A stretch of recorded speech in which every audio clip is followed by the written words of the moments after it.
Сайн байна уу? Ирсэн сугийн заяа мэдчилж байна. Өнөөдрийн бичлэгээр та бүхэнтэй уулзахад маш их баяртай байна. За өнөөдрийн бичлэг бол үнэхээр хэрэгтэй сэдв байгаа. Хөвшин залуу, эрэгтэй, эмэгтэй бүхий л хүмүүст хамааралтай. Үнэхээр олон цагаар хөдөлгөөнгөө сууж компьютер гар утснаас мэдээлэл авдаг, түүгээрээ дамжуулан ажиллаа хийдэг ийм орчин үеийн хүмүүст үнэхээр удаан хөдөлгөөнгөө сууна гэдэг бол биендээ маш их ачааллыг өгж гинэ гэсэн үг. Тэрс энэ хүмүүсийн эрүүл мэндэд хэрэгтэй үнэхээр биеэрээ эрүүл сааруул гадна төрхөөрөө ч гэсэн тэгш сайхан ийм байхад хэрэгтэй нэгэн бичлэгийг та бүхэнтэйгээ хуваалцъя. За ингээд эхлэе. Өдөрт ганцхан минут турникэд дүүжилтэх нь бид асар их өөрчлөлт гардыг та мэдхүү. Олон хүмүүс эрүүл мэндийнхээ төлөө нарийн төвөгтэй хэцүү дасгалуудыг эрэлхийлдэгч үнэн дээр бидний бие маш энгийн дасгал хийснээр гайхалтай өөрчлөлт хүрэх боломжтой. Бидний ихэнх нь гар утас компьютер ашиглан өдөр хоногийг бүхтэр байралтайгаар биендээ хит их ачаалттай амьдарч байна. Тиймээс мөр урагшаа бүхийж, нуруу дугуйрч, нуруу мөрөнд өвдөлт үүсдэг. Ийм байдлыг өөрчлөх хамгийн хурдан арга бол турникээс дүүжлэх явдал юм а. Үүндээ дүүжлэх дасгал нь нурууны байрлалыг тэгшилж, далд өндрөө сэргээж, ундчсан мөрөө засахад тусалдаг бөгөөд ингэснээр илүү твхийсэн мөртэй болно. Мэдээжийн хэрэг ихэнх мөрний өвдөлт арилдаг. Үүнээс гадна булчингийн мас нэмэгддэг. Гэхдээ юунд ч хамаагүй дүүжлээд байж болохгүй. Хэрхэн зөв хийхээ мэдэж байж л үр дүнд хүрнэ. Зүгээр л атгах хүчээ сайжруулах гэж хийх бус. Учрыг нь мэдэж хийвэл бид асар их нөлөө үзүүлнэ. Энэ бичлэгт төрнөгт хөнгөн дүүжлэхэд хүндрэлтэй хүмүүсээс эхлээд дунд зэргийн агсан түвшний хүмүүст хүртэл янз бүрийн хийх аргуудыг нэг доор тайлбарлах болно. Идэвхгүй дүүжлүр, идэвхтэй дүүжлүр, төвс дүүжлүр, авхаал самба бүрэнд дүүжлүр гэд дүүжлэх дасгалын төрөл үр нөлөөг шинжлэх ухааны нотлогоотойгоор судалж, мэргэжлүүдийн санал болгож буй дасгалын янз бүрийн гормуудыг ойлгоход хэлбэр байдлаар тайлбарлая. Дүүжлэх дасгалын чухал нэг хэсэг бол атгах хүчийг сайжруулах явдал. Атгах хүчийг нэмэгдүүлэхийн ашиг тус шинжлэх ухааны үр нөлөөг дараах зүйл тусгав. 2015 онд Британий анагаах ухааны нийгэмлэгийн хийсэн томоохон судалгаагаар атгах чадвар өндөртэй хүмүүс ирээдүйд зүрх судасны өвчнөөр нас барах магадлал бага байдаг бөгөөд энэ цусны даралтыг бодвол илүү хүчлээ таамаглагч болохыг тогтоожээ. Атгах хүч 5 кг буурах тусам бүх шалтгааны улмаас нас барах эрсдэл 100-ны 16 дахин нэмэгдэг гэсэн мета анализ байдаг бөгөөд атгах хүч султай хүмүүсийн гүйлтийн хурд удаан байдаг гэсэн судалгаач бий. Өөрөөр хэлбэл атгах хүч нь биеийн ерөнхий байдалтай нэгт холбоотой гэсэн үг. Гарын хүч чадлыг бэхжүүлэхэд бүх насны болон эрэгтэй эмэгтэй ялгалгүй бүх хүнд чухал ач холбогдолтой бөгөөд дүүжлэх дасгалаар дамжуулан атгах хүчийг тогтмол дадлагжуулах зуршил нь эцсийн эцэст амьдралын чанарт шууд нөлөөлдөг. Атгах чадвар хүчтэй хүмүүсийн танин мэдхүй үйл ажиллагааны оноо өндөр, дементе буюу ой санамж сэтгцийн олмол эмгэг бага байдаг гэсэн судалгаа бий. Америкийн эмч доктор Атия Outlife номонд атгах хүч султай хүмүүс мартаж зөнөх өвчин тус магадлал өндөр байдаг гэсэн судалгааг танилцуулжээ. Учир нь атгах хүчний мэдрэлийн систем нь бүх биеийн булчингийн хүчний эрүүл мэндийн био хэмжүүр болдог. Тиймээс дүүжлэх дасгалаар атгах хүчээ нэмэгдүүлэх нь тархины эрүүл мэндэд сайн хөрөнгө оруулалт хийж байна гэсэн үг ээ. Мөн атгах хүчийг бэхжүүлэх нь өдөр тутмын амьдралын тав тухыг сайжруулж, дасгалын гүйцэтгэлийг нэмэгдүүлж, эрүүл мэндийн урт хугацааны үзүүлэлтүүдийг хүртэл сайжруулахад хүргэдэг. Турникээс дүүжлэх нь энгийн хөдөлгөөн мэт санагдаж болох ч үүндээ бүх биеийн эрүүл мэндийг сайжруулах түлхүүрүүдийн нэг юм а. Тиймээс ганцаараа хийгээд байлгүй. Эцэг их хамаатан садна дотны хүмүүстэй заавал хэлээрэй. Дүүжлэх дасгал үр дүнтэйг батлах шинжлэх ухааны нотлохоо 2. Дүүжлэх дасгалын хамгийн том давуу талуудын нэг бол нуруу нугасны эрүүл мэнд болон биеийн байрлалыг сайжруулах явдал юм а. Компьютер ухаалаг утаснаас болж нуруугаа бүхтэлгэж ажиллаж амьдардаг орчин үеийн хүмүүсийн яс мэлхийн хүзөө, унжиж бүтээсэн мөрний байрлалыг тэгшлэх юм а.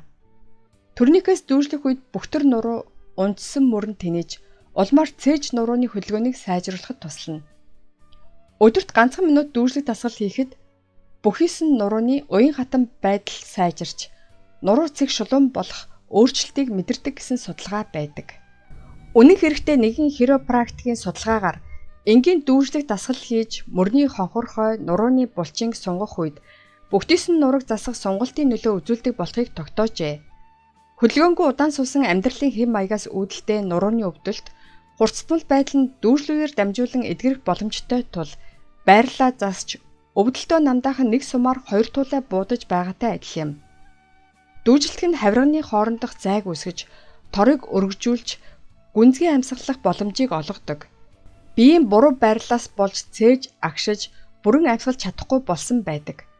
Дүүжлэнгээ цээжээ сунгах нь диафрагмыг илүү жиг хөдөлгөж, уушигны багтаамжийг сайжруулахад туслана. Дүүжлэх үед нурууны нугалмын хоорондох зай таны биеийн жингээс шалтгаалan сунгагдаж, улмаар дискний даралтыг бууруулдаг. Үүний үр дүнд мөгөөрсөн жиргэвчийн цусны эргэлт сайжирч, шимт хичээлийн хангамж жигдэрч, нурууны эргэн тойрондох булчингууд аяндаа тайвширдаг. Нуруу нухсыг татах нөлөө нь өвдөлтийг намдаах, нурууны өвдөлтөөс урьдчилан сэргийлэхэд маш их тусалдаг.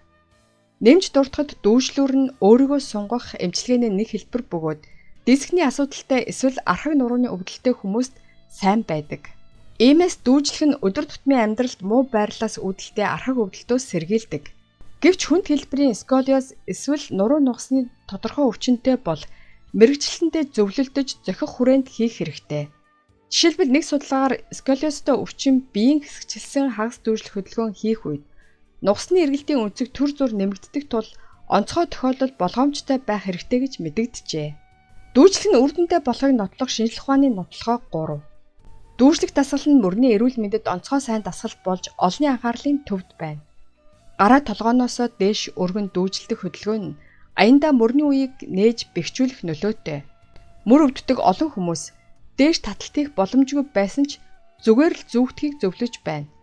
Үүнд дараах шинжлэх ухааны үндслэл бий. Зүүгдэх хөдөлгөөн нь мөрний үеийн дээд талын орон зайг өргөжүүлдэг. Орчин үеийн хүмүүсийн бүхтэр байрлал хөвшрөлтөөр шалтгаалж энэ зай нарийсах үед мөрөнд шүрмэс хавчих синдром хэвчлэн тохиолддог. Америкийн ортопедийн мэс засалж доктор Джон Кириш төрних зүгдэх энгийн үйлдэл нь мөрний ихэнх өвдөлтийг эдгэж чадна гэж мэдэгджээ. Мөрний занглааны шахалтын синдром, эргдэг ханцовчийн урагдал зэрэг мэс засал хийлгэхийг зөвлөсөн өвчтнүүдэд дүүжлэх дасгал хийхийг зааж өгөхөд тэдний 90% нь өвдөлтөнд намдаж мэс засал хийх шаардлагагүй болсон гэж тэрээр мэдээлв. Жухамдаа доктор Кирш номдоо өвчтнүүдийн 99% зүгээр л дүүжлэх дасгал хийснээр мөрний өвдөл сайжирч байгааг илтгэж, мөрний эмчилгээний хамгийн энгийн бөгөөд үр дүнтэй шийдэл бол дүүжлэх дасгал гэдгийг онцолжээ. Амьдралдаа дүүжлэх зуршлыг бий болгох орчин бүрдүүлэх нь бас сайхан санаа юм а. Гэрт хаалганы араамын дээр суурлуулсан төрних байвал зав гарахтаа хэдхэн секунд зүгдэж болно. Ажил дээр ч гэсэн батбэг төрнийг байрлуулж баг зэрэгч гэсэн дүүжилдэх хөдөлгөөн хийх зуршилтай болвол сайн. Гэвч төрникээ сонгохдоо зарим зүйлийг анхаарч үзэх хэрэгтэй. Бариул нь сэрэг биш, бүрэн хучигдсан байвал сайн. Зүгтгэд тохиромжтой зөв байрлалтай байх нь чухал. Бие засах гэж байгаач дасгал хийхэд гулжих байралтай байвал би ч бас морий болно. Идэвхгүй дүүжлэх дасгал нь зүгээр л төрникээс зүгдэж нуруугаа сунгах дасгал юм. Өдөржин бүхийж суувал нуруу чилж мөр хөшдөг бөгөөд идэвхгүй дүүжлүүр нь түүнийг шулуун болгож мөрний үеийг аяандаа сулруулдаг.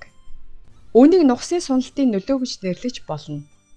Идэвхтэй дүүжлэл нь араа илүү дэвшилтэт байрлал юм.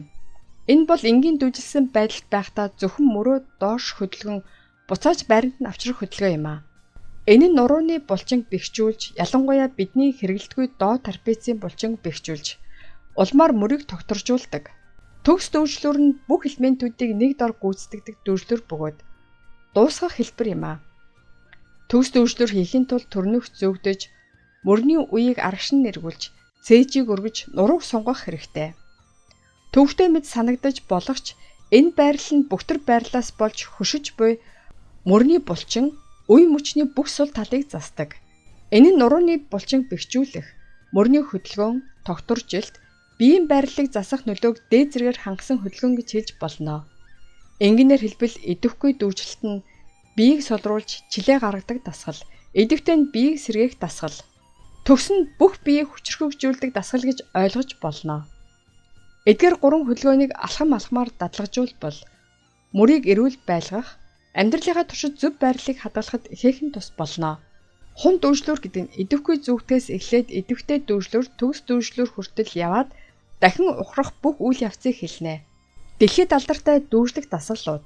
Эмч сэргээн засах мэрэгжилтнүүдийн бүтээсэн дүүжлэх бүх дасгалын гормыг тайлбар хэсэгт орчуулад оруулсан болно. Гараа дээш сунган дүүжлэх энэхүү үндсэн хөдөлгөөнийг амьдралдаа нэвтрүүлэх нь таны нуруу, мөрийг засаа зогсохгүй бүх биеийг сэргээхэд туслана. Зүгтгийн хамгийн сэтгэл татам зүйл бол өдөрт хэдхэн минут зориулснаар хамгийн сайн үр дүн өгдөг энгийн зуршил юм а.